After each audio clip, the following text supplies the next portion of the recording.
Okay, so welcome, Tony Ruby. Thank you so much for joining us. No, Claire, thank you very much for inviting me. Pleasure. No, it's our pleasure, honestly. So before we sort of hit record on this, I said to you that I've heard so much about you. We've never met, but I've heard how well you're doing. But before we sort of get into, your journey in self-employment and obviously how you're doing now, and hopefully giving some value back to people that are listening, just tell us a little bit about your own journey into a state agency, because I'm going to take a wild guess that perhaps you didn't wake up as a young boy and think I really want to be an estate agent one day. Nearly did. So I grew up in a Yes. town too far from home, and what I distinctly remember being probably about 15, 16 years old, as this lad used to turn up at lunchtime in a really nice looking car, going into his mum and dad's, which is where he grew up, and he would have his lunch and he'd bugger off. And I later discovered he worked at an estate agency locally. And I thought, okay, doesn't look too bad. The realities are, though, when it came down to it, I went to work at 16 in a supermarket whilst I was going through sort of college education. Didn't do particularly well at school, so I had to go to college for 3 years to sort of make up, I suppose, on the GCSEs and then take an equivalent A-level qualification. But to do that, I needed to pass my driving test to get a car, so I had to go and do some work at Morrison's, which was great fun, and fell into retail really, as you do, because I was coming out of college. They were offering me this opportunity to go on this sort of management trainee course. And that lasted a while, but then I went into electrical retail sales, which was my first sort of sales position really, which was with Curry's Electrical. They were on the high street and going through a big phase of moving people from high street branches to superstore branches at the time, and this was sort of mid-90s.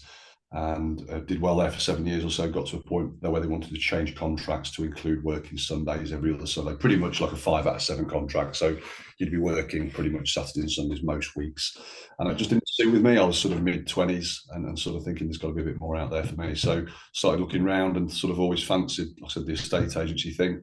Wrote to a number of agents in the area I lived in at the time. One replied, gave me an interview, gave me an opportunity, and that was back in sort of the mid-2000s, so 2006 sort of time.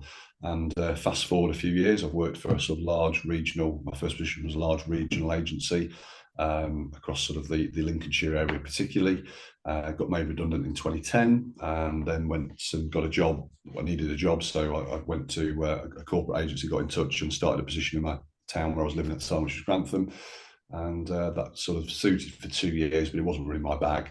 And then the market leading agent in the town sort of came knocking, and that was too good an opportunity to turn down. So had 9 years, almost 9 years there, before jumping into self-employment, which is either bonkersly crazy or bonkersly brilliant. I can't quite work it out. So what was it? Was there like a not a straw that broke the camel's back, but what was it that made you want to go into self-employed agency then? You obviously are very loyal because you spent long periods of time with certain businesses. So why leave? I think it gets to a point where I'm 48, just turned, and so I was in my sort of early to mid 40s. I suppose you get to a point in life where you've got children, you've got the responsibilities of life. You can't be footloose. You need a plan. You need a way out at the end. You need to be able to look at retirement. You need something that you want to be able to pass into the kids' hands if you can. And the realities are, whilst I was probably earning well locally, as a family, as a collective unit, it was just about enough to make ends meet. It's kind of waiting for paydays to arrive rather than not worrying about when payday was. And I suspect that's the case for many, many people across the country. And I grew up in that same sort of environment. We were never and never sort of awash with cash. And it wasn't all about cash for me, but it was about, I suppose, inside of me there was something that sort of said I needed to go out there and make a better platform of a foundation of life for my kids than perhaps was afforded my way. I said to the managing director of the place I worked at before, I wanted to go out and earn £100,000 a year, and that was a bit of a personal thing for me. And his response was, "Well, you can't do that employed." And I said, "I know." So it kind of like, for me, the business I worked for, I loved. I started, it was a family business, and you felt very much part of the family. It got bought out by a corporate. It started to have its sort of evolutionary change, as you expect, and it just felt a little bit more about like you were becoming a number rather than the individual you were and what you were bringing to the table. So for me, it was kind of like, if people are coming to me into my own social media inbox whilst I'm employed and asking me to go and look at their house and put it on the market, I don't anticipate that changing dramatically if I come away from the certain colour of brand that I was working for and everything else. And my wife was kind of like, yeah, well, absolutely. So the biggest hurdle, like for any employed agent or self-employed agent, is moving away from a safety net, the comfort blanket, the car, the wage every month, and all the rest of it. And of course, not knowing how long it'll be before your next payday really is going to be. So, of course, making sure there was enough, the finances were in order at home, making sure the house that we needed to live in was bought, because at the time we lived in it, it was rented, and I had to sell a property with an ex, and that was a bit messy, and goodness knows what else. But I needed that sold so I could buy the house we lived in. Of course, I needed the wage to be able to get the mortgage, and we had to get those ducks in a row as well. But we also needed a pot of cash essentially to pay myself for the next sort of 4, 5, 6, 7, 8 months maybe. And we kind of get ourselves into a position where we probably had enough for 7 or 8 months as a nest egg to fall back on and pay myself every month, knowing full well that the first payday could be 3 months away, could be 6 months away, but nonetheless, it was an important stepping stone in getting there. It's probably the biggest hurdle for most people, I would say, who want to go down this pathway. I was going to Oh, say, Tony, 100%. that if from what you just said there, the thing that's really coming across from my side anyway is that you absolutely got this right from the very beginning. You had it completely planned. You knew exactly what you needed to have behind you to be able to do this properly. Yeah. Just stepping back, how big? I think you kind of intimated there, but how much of a personal brand do you feel you had at that stage? Was that one of the must have been, when you're going through this, trying to make the actual decisions, and you got tick, tick, tick, tick, tick. How big a personal brand do you feel that you had at that point? So when you kind of made that final decision to make the jump to actually do it, how quickly were you able to get listings? Was it just a case of updating social profiles and kind of people were reaching out to you, or was it harder than that? Yeah, so I'd start. So the bedrock of it all was probably back in about 2015. Very early adopter of taking on video in marketing properties. Right. So I'm good friends with Chris Watkin. He wasn't a friend at the time, but I remember doing his first video, and it was pretty awful. It was too windy. There was no microphone. It was shaky. I was chasing the vendors around the house, basically, just saying, "Look, I'm going to try something a bit different." But I'd sort of recognised that a lot of things were going towards. If you took your car in for a service at the time, you'd get a video back from the service desk showing you what was wrong with it, and the tyres are bowled on this side, and your exhaust hanging off, and all the rest of it. I was thinking, well, there's got to be something in this, not just for agency moving forward. So initially it started out with thinking, okay, well, maybe I could do this for valuation follow-ups. So when you've had a meeting with a seller, but there's two decision makers, how do you impart something onto the person who's not there at the time? So video is one way to do that. You can spend a 2 or 3, 4 minutes sort of just on a post valuation video, literally giving them a bit of an insight. It's always difficult, isn't it? You meet Mrs. or Mr. and the partner's getting home later and they're not there at the valuation in the first instance. Then you've got another agent going in tonight at 6 o'clock or 5:30, and they're both going to be there. Full well you're up against it. So how can you try and affect the outcome of that into a more positive? So for me, that was the first reason for getting into video. The second one was, okay, well, social media is becoming bigger and bigger. And of course, at this time in 2015, it was massive anyway. But it allowed you to put a property in front of the eyes of people who perhaps aren't using Rightmove and Zoopla. So you are extending the audience, and therefore you're doing the right thing for the seller, because you're showing more people this property, rather than just those who are going to hunt it out on Rightmove and Zoopla. And the other clever thing, of course, about social media, you can target adverts, so you can specifically look for demographics of individuals. So for me, it was a way of taking that listing, putting it in front of more people's eyes. That's the right thing to do for the seller. But it was also a great way to communicate with post valuations. It was also a great way to communicate with valuations you've been to over the course of time, because you could create one video that's kind of quite generic with a message about the market and then send it out to 100 people like that. Far easier, far quicker, far more time effective than picking up the phone and having that same conversation 100 times. So for me, it was kind of like it was a solution that provided me a greater opportunity to win more business for the employer I was with at the time, which of course then made the business a better, stronger proposition. Probably secured my job. I was probably still fearful of that redundancy word. I'm not saying I was ever in danger at my employer, but having been there once, you think, well, I was working damn hard then, and then they got rid of me. So you kind of have to find levels, don't you? New levels. Yeah. And that's kind of where it started. But I remember the first one was on social media for a matter of, I don't know, a few days or so, and it was up to 4,500 plays. And you're thinking, okay, there's something in this. You know, it's not just your mum and dad watched it; it's more people. And after a period of a few weeks or so, you'd go out into town, and people would say, "Oh, you do those property videos, don't you?" And then you start to be known for what that is. But that is the bedrock of it all, because then I was using my own personal Facebook platform for advertising these things, along with the company platform as well, sharing it into lots of local groups. And I think the byproduct of trying to do all that in the first instance for the betterment of my role and within that company was that people started to put you and property together.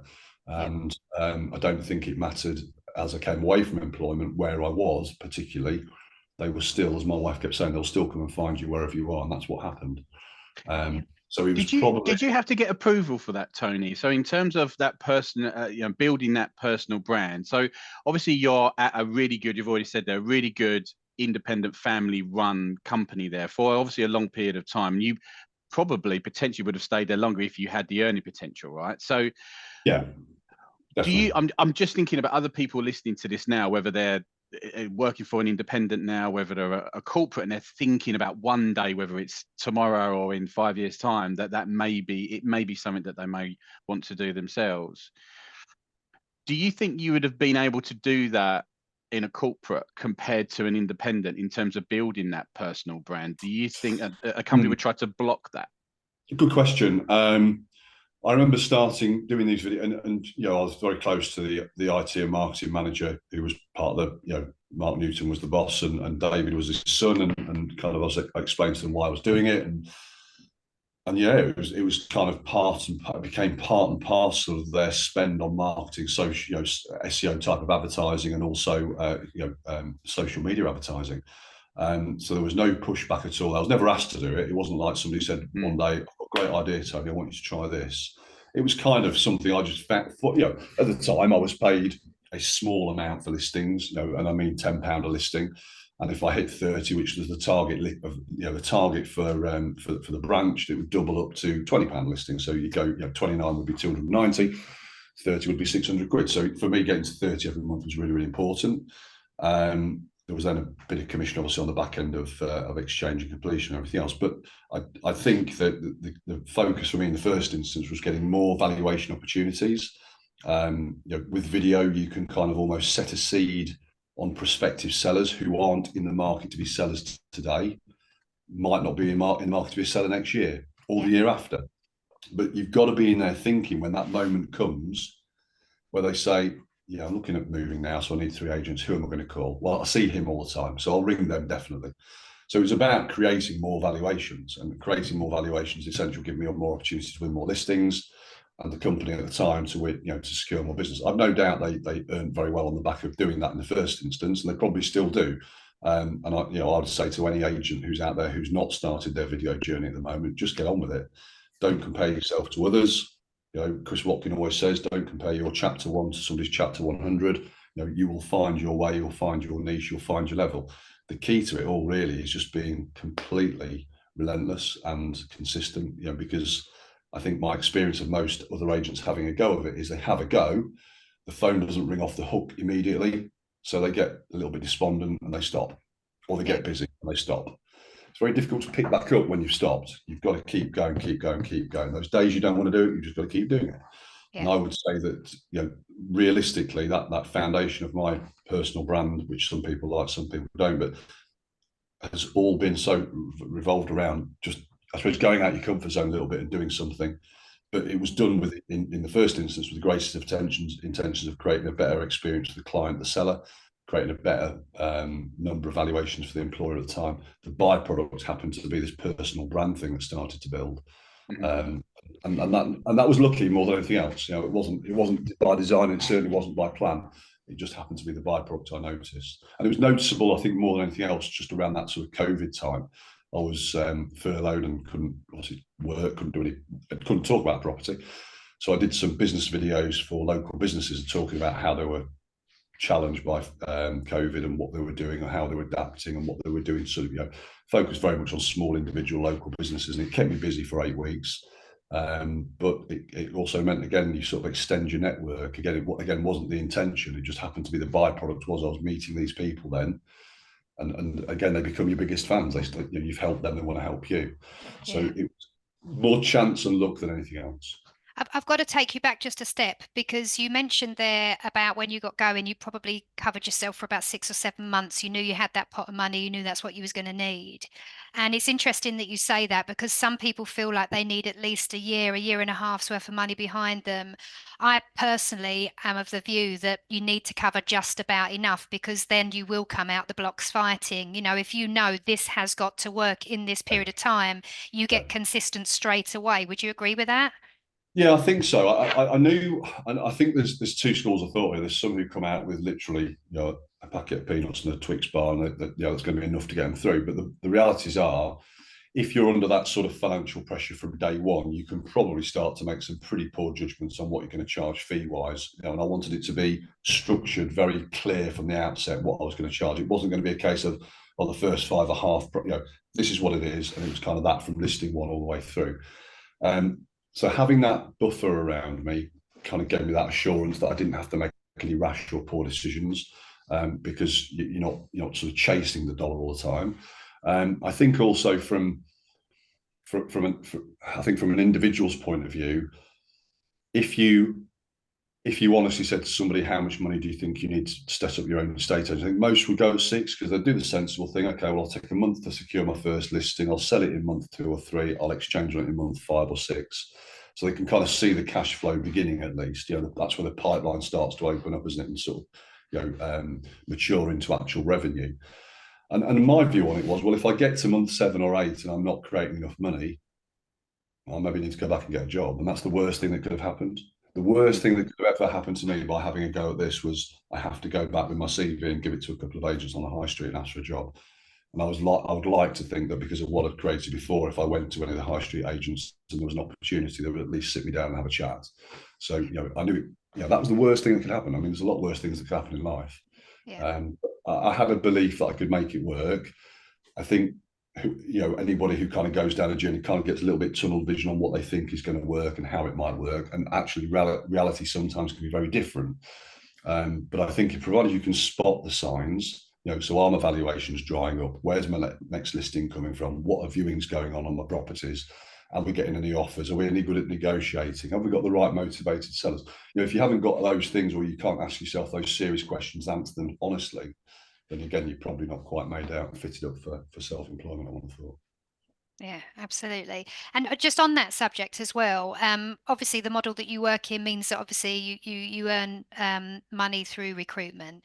Is that something that you consciously actively go out and do, or are you focused on your own business here? And if that, if somebody approaches you, then so be it. So be it. I think that, yeah. So the obviously we work for, you could argue, rival American realtor type businesses, but the realities are we're all fighting the same fight, and Great. there are agents out there who categorically know what they want. I knew when the umbrella I work under came to the UK in November 19 that it was right for me. I'd spoken to others. For whatever reason, it just didn't feel quite right, and for me, I knew from that moment that it almost sounded too good to be true. The recruitment aspect is interesting because we have no levels of middle management, we have no recruitment costs, we have nothing like that. It's been built by agents attracting agents. Mm-hmm. And the reward for doing so is a share of their revenues, but not out of their pocket, out of the pot that goes back to the central office. Now, I've not actively been on the front foot of that. I have attracted a number of agents because they've followed the journey, I suppose, similar to what I did when I first found out about this particular model. The one thing I then went out and did was look at who was in it, who was joining, and I kept following them, just looking at them on LinkedIn, looking at them on social media, and anything else, because in my mind it was the best way of getting a true perspective of what was life really like. If you've got people coming in and dropping out, it tells its own story, doesn't it, as well? But a lot of these people I first started following are very much still within that little bubble. For me, if I'm being brutally honest, there was maybe an element of me when I first set out that thought it gave me a great way to transition from employment to self-employment. It gave me a great way to get access to the tools you need, like Rightmoves and Zooplas and CRMs and telephone answering services and all this sort of stuff, and support. And then maybe you get 12 or 18 months down the line and things are going well and you come away from it and you sort of almost set up as a standalone. Yeah. And I think what's really interesting is the model I'm under. It's 14 days notice. If I sent an email in today, in 14 days' time, I'd walk away with all my listings, all my stock, all my data, all my pipeline, everything. It's quite a massive statement. 14 days notice. Must have to. So on the back, they have to be providing, support, money, value for money, I suppose. And the more I'm in, the more I look at it and go, why would I go anywhere else now? Why would I even consider that original selfish plan? It just doesn't make any sense as we go further down the line. So it's been quite interesting. The models are evolving. The estate agency world is definitely revolutionising at the moment. I think with agents transitioning from. I was having this conversation the other day with somebody. If I go back to when I first started, the mid 2000s, 2006, 2007 sort of time, you could walk down the high street and almost go, okay, well, I'll take them out of that office because they're a superstar. I'll take them out of there because they're brilliant. I'll take them out of there because they're always the one who's ringing up for chain details and they're clearly putting the most deals together. I don't think we quite have that in the industry at the moment, I'm afraid. Yeah. And that all goes back to, I think, the levels of fees aren't enough. So you can't then recruit and keep the right people within that little business. They end up going elsewhere because somebody else is offering them more for less, maybe. So yeah, it is interesting. But I was going to come to that, Tony, because you kind of mentioned this earlier about that. You knew right from the beginning there was a set structure for your business. There was a set fee that you wasn't going to move away from. So, yeah. Are you happy to share as a percentage what that is for anyone that's obviously listening? So from day dot, it was 1.5% plus VAT. I work in a town where at the time 1% was kind of chucked about all the time, and sometimes 0.75, 0.8%. Why? Because I wanted to make sure that I wasn't following the pathway of everybody else and being another everybody else, if you like. I also wanted it to be that the business could stand up by not being focused completely on volume. And I think the problem once you become focused on volume is you can't invest time into relationships, and relationships take time, especially relationships built on trust. You can't build that without having time to invest into it in the first instance. And if you're spilling 100 plates, invariably some of them are going to fall off. But actually, when you're working with a close number or small number of clientele, you can invest time into them. You can develop that relationship further. And the whole goal was about building a business that would be long-term. His long-term built growth strategy would be about recommendations. So again, I have friends who are great tradespeople. Some of them are absolutely brilliant all the time. Some of them can be brilliant on one day and a bit lazy the other. I find it difficult to recommend them because you don't know which one's turning up, the quality best person or the one who's a little bit lazy. And it looks bad on me. So I know how hard it is to recommend people to people. So you've got to be therefore at it, I think, giving people what they feel and making them feel like, it's important to me, and it is important to me. I wanted to almost become, it sounds again very cheesy, but most families have a solicitor or a dentist or a doctor. You want to be the family's agent that the people will fall back to all the time. And of course, having people in the team around you, so the right mortgage advisors who share in that belief, the right solicitor who also shares in that common goal as well, sales progressor with the same outlook on things, an assistant who also shares and believes in that as well. And that's been my growth method, really. We've not spent a penny really on advertising in that 2.5 year period. But we are seeing business coming back all the time. So just on that subject, so you mentioned 2.5 years now that you've been a self-employed agent. Talk me through the timeline of when you started to bring that leverage in. You mentioned at the start that you work with your lovely wife now, but how long was you on your own? What was the first piece of leverage that you brought in, and so on? So June 17th, 2021 was my first. Well, it was my last day employed. At 6 o'clock, my contract was over. So I launched my first two properties to the market on the 17th of June evening. Again, didn't do a lot on social media with that. I had a 13-week notice period to serve, so I was very respectful of my employer. I worked for 10 weeks of it. I had 3 weeks of holiday and stuff to take at the end. So I didn't tell people I was going self-employed until the afternoon of my last day of contract. I had these 2 listings ready to go. It soon became evident that we were building a bit of head of steam. I think it wasn't long before we were kind of into the sort of the 15s to 20 listings in total. And of course, at the time, the market was very quick, so a lot was going to the pipeline. The first completion was at the end of September, so just over 3 months later. By Christmas, we'd completed on 15, and we had a pipeline probably of 30 sold or something like that. So, and a very small number of for sale stock at the time. And it was at that point, about a month or so before that, I'd said to Sarah, who had her own little cleaning business, look, we probably need to just think about how we're utilising our time between us. And I think your time would be better spent with me because we can do this, do that, do the other. It just allowed a bit more capacity. I got COVID in the back end of 2020, August 2021, so I couldn't go out obviously and do stuff. I was actually fine. I didn't feel like I had anything wrong with it. So it was just random testing. I was doing weekly testing, everything else, brought it up. And it just makes you realise that it doesn't take a lot then to sort of sideline your business a little bit, potentially, if it's just you. Yeah. So whilst we had sales progression around us and everything else, and that started on day one, sales progression was from the first sale till today. That allowed a proper professional to manage the transaction from sale agreed to completion really effectively, have proper accountable conversations with the solicitors, and I think more importantly reduce the amount of conveyancing time from sale agreed to completion.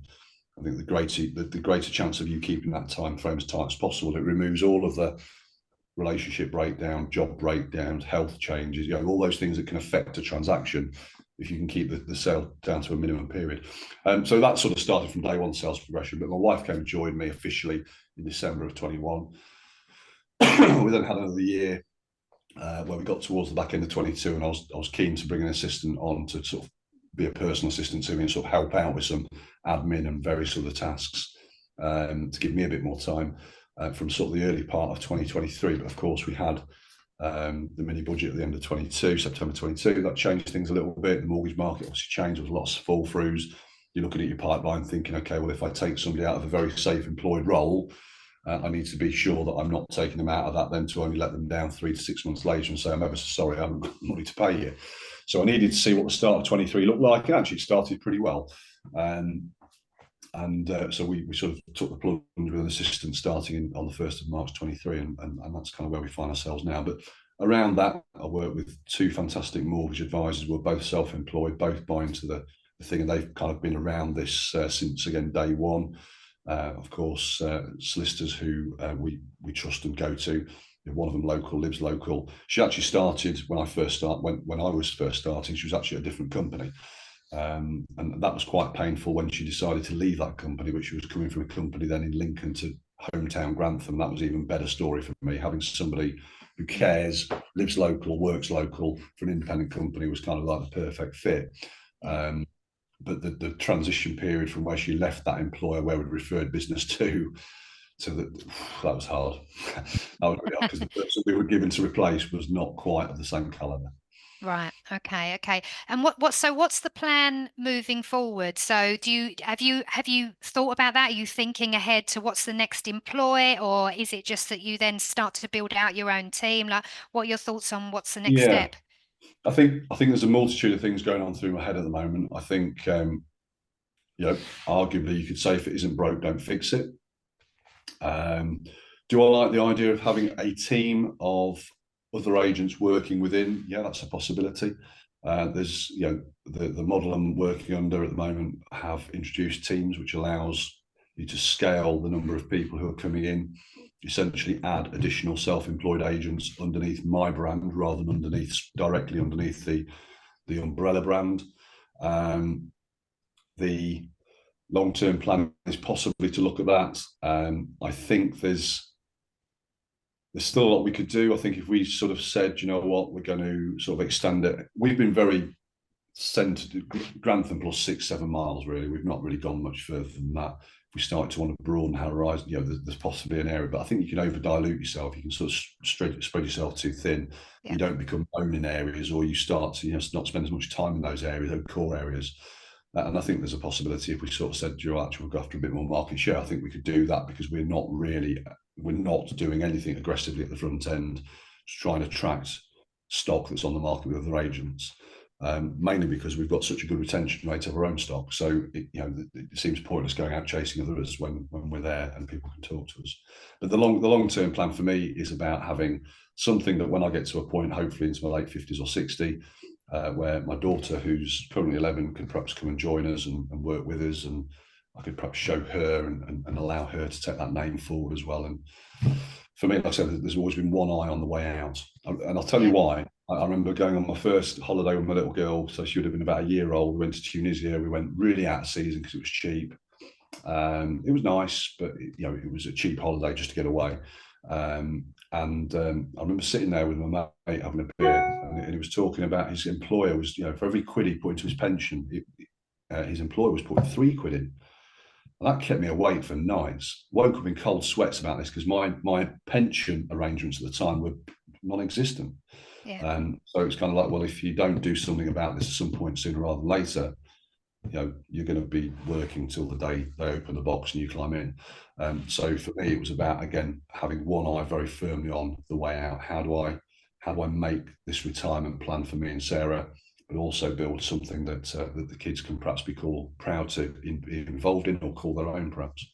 Yeah, absolutely. Well, look, there's loads of things that you can do to structure that in a way that means that if I took you out of the business tomorrow, you'd still be earning the same money whether you're in it or not. And I think that has to be the goal in mind, doesn't it? It has to be like, how do I replace myself within the business so that I could effectively sack myself and still be earning the same money? So I think the only way really to do that is to build a team, depending on how that's structured within your umbrella. Obviously, it's to look at that more closely for sure, because we all want to get to a point where you mentioned about probably before we started recording actually about yes, earning more money is wonderful in this model, having the flexibility to work for yourself, to be in control of your own destiny and your own earnings is one thing, but actually you mentioned about the more time that you have to spend with your daughter. And let's not be completely ignorant of the fact that it's taken a lot to get where you are, right? That you've probably Yeah. put in a lot more hours for yourself than you did working elsewhere in the beginning, maybe. That's just interesting. I look back at so I'll tell you again how it started to born. Really, my little girl's 11, my little boy's 5. My little boy is 6 in May. So around 6 years ago in May, I was leaving my employer at the time. I'd got another job lined up, and as far as I was concerned, I was going to give them a notice in. And to be fair, they shifted heaven and earth to make it work. And one of the things that was a big bugbear of mine at the time was working, 8:30 morning meeting till 3 or 4 nights a week, comfortably till at least 8, 9, 10 o'clock, for their benefit, not mine. And a lot of the time that would be at home, but a lot of the time that would be in the office. And I'd get home, my little girl was 1, 2, 3, 4, she's in bed by the time I get home. I go Yeah. out the door in the morning, it's all a bit of a rush, isn't it? Everybody's getting ready for school and whatever else is going on. You're out the door for 8:15. Again, you don't see them. And then I was doing, 26 Saturdays out of 52. And you're thinking, right, someone's just got to give here, because, my friends would be like, oh, yeah, I don't work Saturdays. I'm thinking 26 extra days of work. That's like, well, 5 weeks, 6 weeks worth of extra work a year. Yeah. If you think of it that way. And they were having Yeah. that time with their kids, and I wasn't. And I suppose I was a bit jealous. I was a bit like, this has got to change. And my little boy came, he obviously was coming along, and it's like, this has got to change. I'm not going to have that happen again with my little boy like it was with my little girl. So that was kind of, again, a bit of a push, really. It was like, I need to take control. The only way I can control how much time I see with my kids is if I control who I work for. Working for myself allows me the time in the morning now so all my prep is done for tomorrow already. That means I can get the kids up in the morning. My wife goes off and does her thing in the morning. She often goes to the gym and all sorts of things. I get the kids up, I get the kids ready. We do reading, we do homework, we do breakfast, we do getting dressed and brushing teeth and all the rest of the stuff that you have to do. That's mine and their time, for an hour and a half in the morning. That's brilliant. Never had that before. And tomorrow, my wife's doing some viewing, so I'm going to fetch the kids from school. I love that. It's a small little thing. I love fetching the kids from school because you don't get to Yeah. do it, especially when you're employed. So yeah, and it's also a great place to talk to people about property because everybody wants to know a little bit about what's going on in the market. Yeah, You're kind of defining probably a lot of people that are currently employed. You're probably defining what they're all looking for by just in that literally that couple of minutes that you kind of spoke there around that flexibility. And I think some people, I don't think they mock it, but I think they kind of it's an interesting one. I find that some people don't react to it properly. They just think, oh yeah, you just talk about like that work-life balance and flexibility, but it is genuine, isn't it? I mean, it's like literally, it is actually possible because I think a lot of people. I always remember my last employed role, and I was 27 at the time. And when I left to start up another my first ever business, my employer at the time, my boss, turned around to me and said, I was on my last day, and he turned around to me and he said, "So what time are you going to get up in the morning?" And I just said, "I don't know. I'll probably be up about 7 o'clock and all ready to go, and hope this is all going to work." And he went, "You won't get up at 7 o'clock." He said, "You'll probably get up about 11." I said, "Why is that?" He said, "Because you've got nowhere to be. You don't actually, you don't have to be here at like 9 o'clock." And I just said, "Well, that's interesting because that's how you would be then. That's Mm. not how I'm. That's not how I'm going to be." No. Um, Don't get me wrong, there are probably very few days out of 365 or 366 this year where I won't have something going on with the business that I'm doing, whether that be Saturday or Sunday evening. We were negotiating a sale for an off the market property. But these are the things you do because it's for your own business and family's betterment. But Sunday we've been out. We'd been out for a nice meal. We'd been out to the local Grantham Swimathon. Sarah had done in her little team 160 lengths in an hour or whatever it was as part of a charitable event, and Wow. it was a nice Sunday. So giving up an hour to do some conversations with a buyer and a seller about an offer doesn't seem so bad. Even though but it's on your schedule, isn't it, on Tony? my It's like turn, on you my could turn. you could work longer in a given day, Mm. but not actually have to be in an environment of between 9 and 6 o'clock. I don't want to paint it as a pretty picture. It's not. That first 12 months or so, or certainly probably up till the point where we got to Nadine joining us last March, which would probably be about 18 to 20 months. Yeah, bloody hard work. Lots of hard work, lots of late nights. Every single task was on me. So whether that be typing up a brochure or editing a video or creating an offer or booking a viewing or adding that, it was all on me. And sometimes you come out of a valuation or an appointment or a meeting block or whatever, a video viewing block or whatever, and you'd have God knows how many voicemails, God knows how many emails, God knows how many. Just didn't seem to end. I couldn't see the wood for the trees. I was saying before you arrived that my biggest challenge has been the holiday. We've probably never been. I mentioned that Tunisia. That was the first holiday my little girl went on to. My little boy's 6 in May. We've never been on holiday on a plane. We've been to a friend's place in Mablethorpe, a friend's place in Scarborough, but for little breaks, just to get away for a couple of days. The irony is we could probably now choose to go anywhere on the planet, face the planet Earth for holiday and afford to do it where we couldn't before, but I've not been able to create that time to be able to do that so far. And that's been my biggest challenge so far. So please don't sort of watch this video and think, oh, okay, well, it sounds all brilliant and rosy. Where do I sign? There are some long days to come because you've got to put the foundations in place first before. It's only now I look back 2.5 years down the line and probably have just lost that fear of failing. Probably just lost it. And yet, for the last 2 years, we've been, the EXP model in Grantham has been the third largest selling agent for the last 2 consecutive calendar years. So arguably, it's not going. You don't become a bad agent overnight, and that's not going to change unless you have a massive. No, it's yours to lose now, isn't it? Sort of, without being complacent, it is. Yes. But fear of failing has been a big driver for me, and that's for a long time why I did kept my foot on the gas, because you think if I take my foot off the gas, where does it all come crashing down? When does it all stop? And that might be the reason why. I went to a wedding about that August time. I got COVID. I remember seeing my old boss, and he's like, "God, you've lost some weight." And I was like, "I hadn't intended to." Yeah. I was probably pushing myself too hard. But I think you have to find your boundaries and find your levels and find what's important and what's going to make a difference. And Chris Watkin always says, good friend, as I keep saying, find out what your £10 an hour jobs are, your £100 an hour jobs are, and your £1,000 an hour jobs are, hours are, and make sure you're dealing with the £100 and £1,000 an hour jobs, and get somebody to help you out with the £10 an hour jobs. 100%. So on the basis of that, Tony, I've got one main question, I think, for you.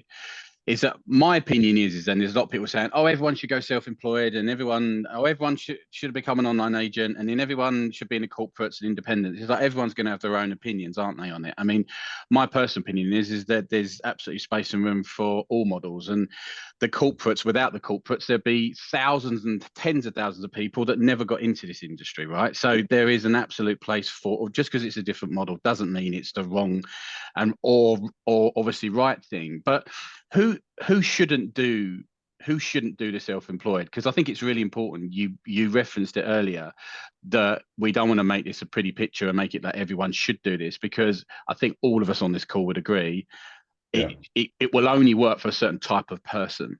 So Yeah. who is that, Tony? I think, well, there's several ways you can look at this, can't you? I think the key attributes of anybody who's going to be successful is probably they need to be consistent. They need to be able to turn up every day. They need to be able to work hard and graft and think outside the box a little bit. They probably need to, build themselves into part of the community if they're not doing it already. They really need to work hard at not telling people they're an estate agent per se, and they're open 9 days a week and 27 hours a day, which is most agents' approach on attracting new clients. Nobody gives two hoots, really. Mm-hmm. What people are interested in is those who are honest, straightforward talking, will tell you the nice stuff and will tell you the tough stuff, the tough conversations. Be straight with people, have a high level of integrity. Make sure people meet the way you portray yourself into the public when you're advertising is the person you meet when you get to the door as well.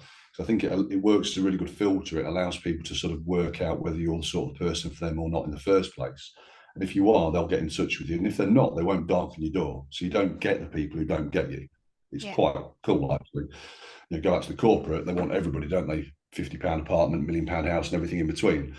But from a point of view, so I think you've got to have a certain set of skills that means you're going to be determined, self-believing, relentless, driven, consistent. Loads of really key words, I suppose. But I suppose the reverse is said of the opposite. If you're in an agency now and you've been employed for a period of time and you're in a valuer's role or a branch manager's role or a senior negs role, have a look at where the last, Chris says this as well, where have the last 50 valuations come from? How many of those are generated by you? How many have come to you because of you, or how many have come to that company because of your actions? And I think if you can categorically sit there and go, well, 5 have or 10 have out of the last 50, you've probably got the basis of a business. Yeah. If you look at it and go, well, I've had 50 spoon fed to me, then you need to do some more work. You need to do some more groundwork. You probably need to do a little bit more in the community. You probably need to do a little bit more, just a bit outside the box thinking. But it doesn't want to be, I haven't found a single agent yet who can sort of almost tout their business without it sounding like a complete look how big my willy is thing. It just give something back. Claire likes to call it willy waving, Tony, but yes, same thing, willy waving. We kind of get it, but go out and give rather than take all the time. And I think when you start giving without expecting to receive, again, Chris says this a lot.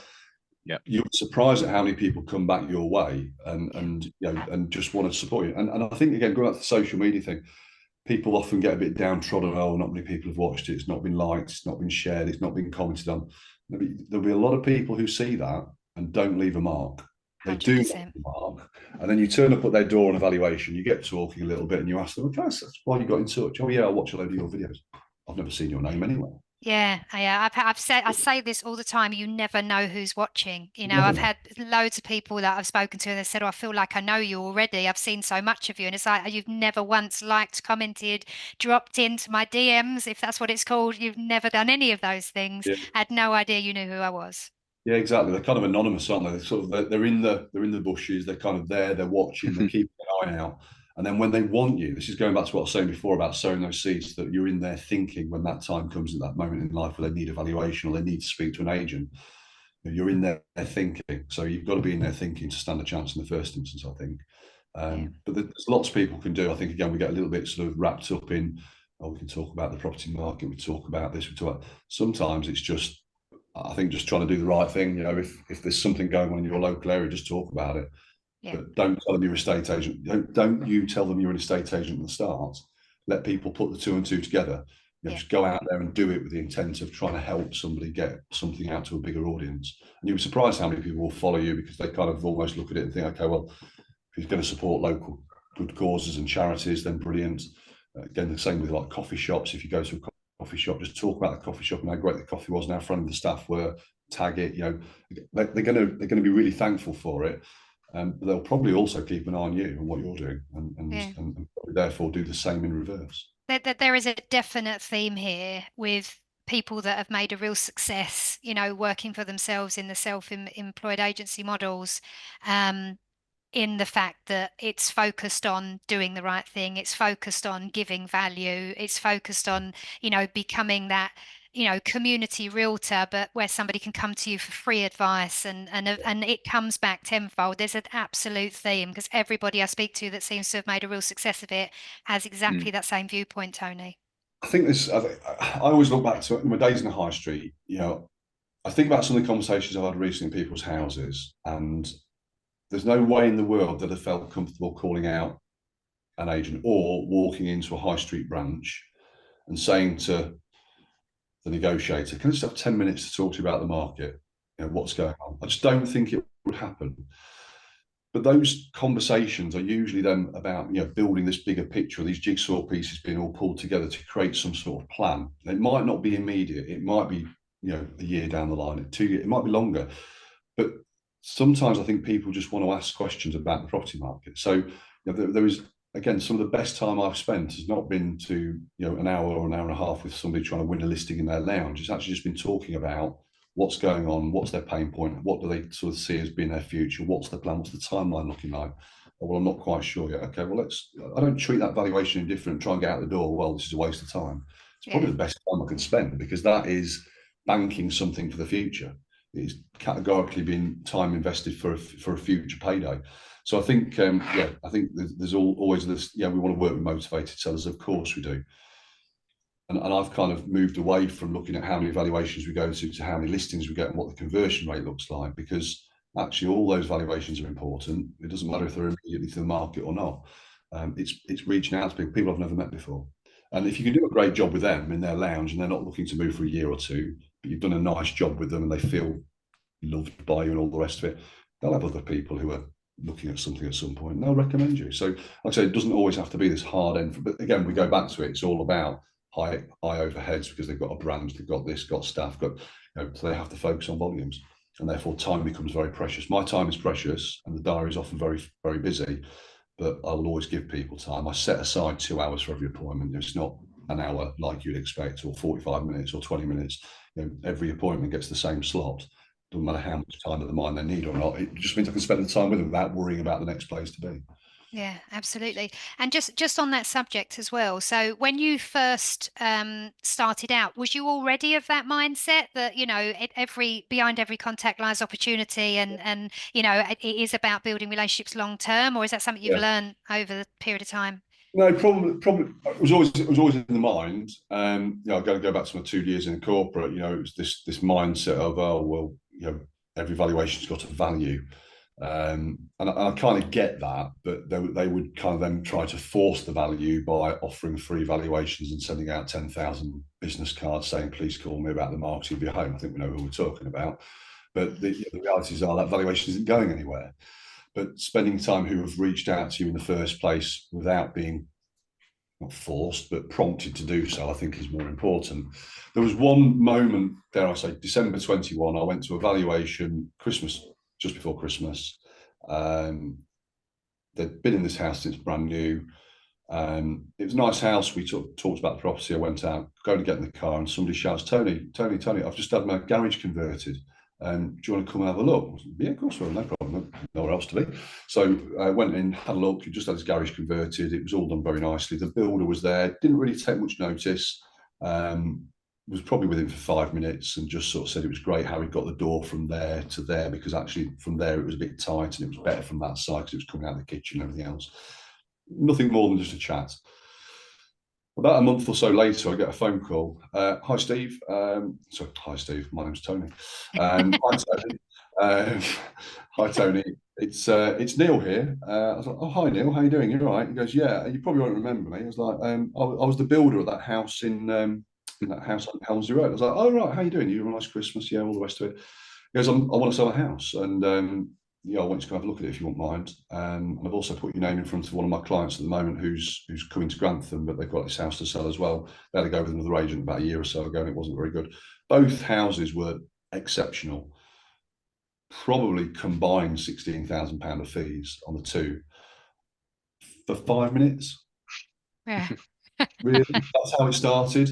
If I'd been excuse my language, I don't know if I can swear or not. If I'd been a bit of an arse or an ass and gone into that, and just, oh no, I've got to be somewhere else. Sorry, probably thinking, no, I'm not going to bother with that. Then you just go in. I didn't really speak to the builder in that 5 minutes. He was there, and we were kind of interacted, but just don't know who you're speaking to at any one time and what that can do. So again, that comes with its negatives. If you like to go out in town and you work in town, and you like to go out on a Friday night and have a few beers, just be careful about how you speak to people and how much you drink. You just don't Yes. know where that conversation's going. And if you have built yourself a bit of a brand and you go out and you're a bit of an arse, and people are going to take note, and it probably bad word travels much faster than good words. So it does come with negatives as well. But I think sometimes investing some time with people, you just never know where that's going to go. Having a clue. Absolutely. Look, I think I'm done with my questions. I don't know if you've got any more, I've got Mark. one more. I've got Please one do. more. Go ahead. Go. Yeah. Yeah. So obviously, one of the things that me and Claire are trying to do with this podcast is obviously speak to high performers just like you, Tony. So one of the questions that I think we should be asking the likes of yourself is, if there was one thing that the industry could do to make it better. So if we're reaching out and we're lucky enough and there's 150,000 people all listening to the podcast one day, that we hope and dream will one day happen, what needs to happen to make the industry what it should be? Because I think we kind of said it earlier, and everyone that we speak to, they kind of fall into it in some degree. But once they're in, they love it. Right. Oh, It yeah. is a fantastic industry to be in, right? No one's ever going to change my mind on that, right? I love being involved in this. Yeah. So what can we do to make it better? Like, because if we're honest, the respect within the overall reputation of the industry isn't where it should be. When you look at something like the States and America and everything else, it is a widely respected career path, right? So what is it that you think, maybe there's two things, but what's the things that you think would make an unbelievable difference for the industry as a whole? Forget me and you and everyone, and Clay on this call.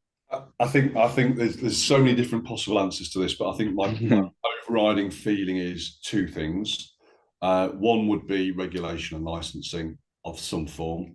Yeah. I've had this conversation this morning with a prospective seller. I'm a big believer. The lady this morning, she's had to sell a property in Ealing because that was where her parents lived, and they've now deceased.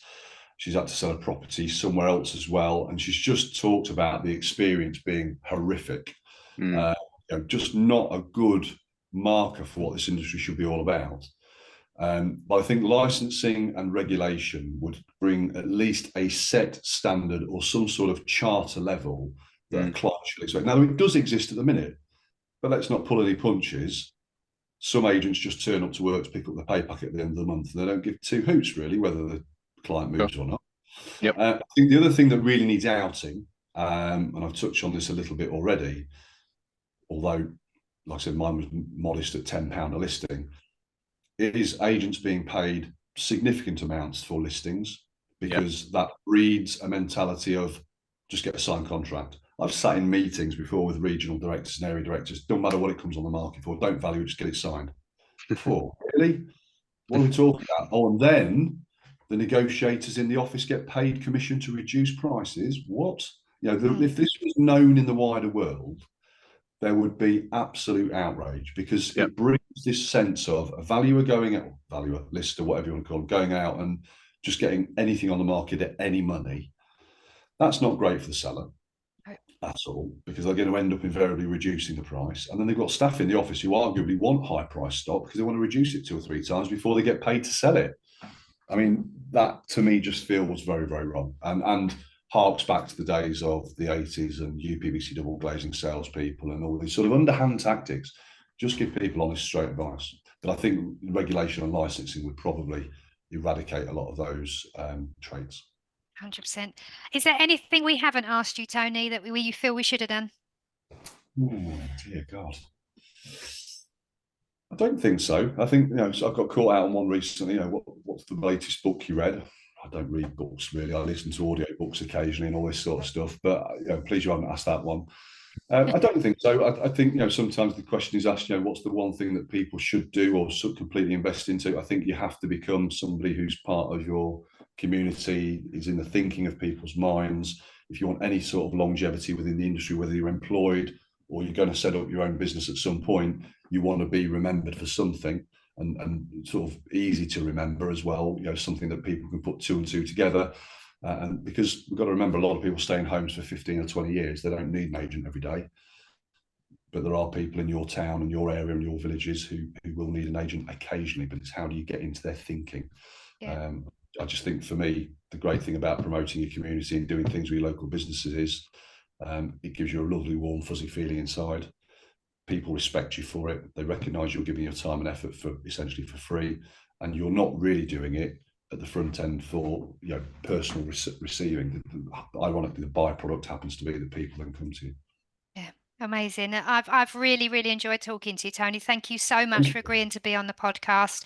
Really appreciate it. And I absolutely respect what you're doing as well. Well done for what you've done so far. And I'll be following your journey from here.